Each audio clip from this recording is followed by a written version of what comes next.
Hi ನಮಸ್ತೆ ಎಲ್ಲರಿಗೂ. ನಮ್ಮ ಮಾವರು ಒಂದು ಸೈಟ್ ತೊಗೊಂಡಿದ್ದಾರೆ.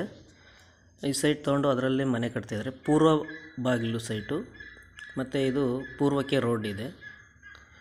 ಈ ಸೈಟ್ ಆಲ್ರೆಡಿ ತೊಗೊಂಡು 1 ವರ್ಷ ಆಯಿತು. ಈಗ ಅದರಲ್ಲಿ ಮನೆ ಕಟ್ಟೋದಕ್ಕೆ ಬೇಸ್ಮೆಂಟ್ ಮಾಡಿದ್ದಾರೆ.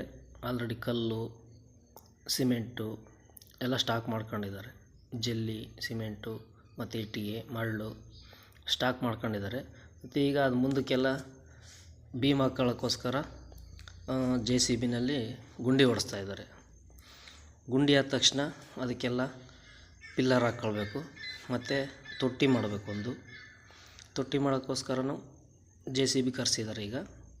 ಮತ್ತು ಇಟ್ಕೆನೆಲ್ಲ ಈಗ ಆಲ್ರೆಡಿ ಇಟ್ಕೆ ಎಲ್ಲ ಫಿಲ್ ಮಾಡ್ಕೊಳ್ತಾ ಇದ್ದಾರೆ. ನೆಕ್ಸ್ಟು ಇದು ನಂಬರ್ ಇಟ್ಕೆ. ಈ ನಂಬರ್ ಇಟ್ಕೆ ಬಂದುಬಿಟ್ಟು 9 ರೂಪಾಯಿ ಒಂದು ಇಟ್ಕೆ ಆಗುತ್ತೆ. ಏನಿಲ್ಲ ಅಂದರೂ ಒಂದು 20,000 ಮೇಲೆ ತಾಳುತ್ತೆ ಇಟ್ಕೆ. ಈಗ ಅದಕ್ಕೆಲ್ಲ ಬಂಡವಾಳ ಹಾಕಲೇಬೇಕು. ಮತ್ತು ಈಗ ತೊಟ್ಟಿ ಮಾಡಬೇಕು. ಆ ತೊಟ್ಟಿ ಮಾಡೋಕ್ಕೋಸ್ಕರ ನಾವು ಒಂದು ಸ್ಕೆಚ್ ಹಾಕ್ಕೊಳ್ಬೇಕು. ಯಾವ ಮೂಲೆಯಲ್ಲಿ ತೊಟ್ಟಿ ಬರಬೇಕು, ಯಾವ ಕಡೆ ನಾವು ಮಾಡ್ಕೊಳ್ಬೇಕು ಅಂತಂದು ಹೇಳ್ಬಿಟ್ಟು ಐನವ್ರನ್ನ ಕರೆಸ್ಬಿಟ್ಟು ತೊಟ್ಟಿ ಮಾಡೋದಕ್ಕೆ ಸ್ಕೆಚ್ ಹಾಕ್ಕೊಳ್ತಾ ಇದ್ದೀವಿ.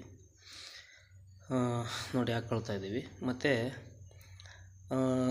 ಇದನ್ನೆಲ್ಲ ಮಾಡ್ಕೊಳ್ಬೇಕಂದ್ರೆ ಸ್ವಲ್ಪ ಪ್ರೀ ಪ್ಲ್ಯಾನಾಗೇ ಇರಬೇಕು.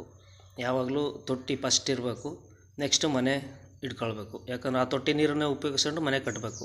ಆದ್ದರಿಂದ ನಾವು ತೊಟ್ಟಿ ಫಸ್ಟ್ ಮಾಡ್ಕೊಳ್ಬೇಕು. ಅದು ಯಾವ ಮೂಲೆಯಲ್ಲಿ ಮಾಡ್ಕೊಳ್ಬೇಕು, ಎಲ್ಲಿ ಮಾಡ್ಕೊಳ್ಬೇಕು, ಎಷ್ಟರಲ್ಲಿ ಮಾಡ್ಕೊಳ್ಬೇಕು, ಎಷ್ಟು ಆಳ ಇರಬೇಕು, ಉದ್ದ ಇರಬೇಕು, ಅಗಲ ಇರಬೇಕು, ಆ ಥರ ಎಲ್ಲ ಅವ್ರು ಬಂದುಬಿಟ್ಟು ಹಾಕ್ಕೊಡ್ತಾರೆ. ಸ್ವಲ್ಪ ವಾಸ್ತುನವ್ರನ್ನ ಕರೆಸ್ಬಿಟ್ಟು ಮಾಡೋದು ಉತ್ತಮ. ಮತ್ತು ಇದಕ್ಕೆಲ್ಲ ಪೂಜೆ ಮಾಡಿಬಿಟ್ಟು ಸ್ಟಾರ್ಟ್ ಮಾಡ್ಕೋಬೇಕು.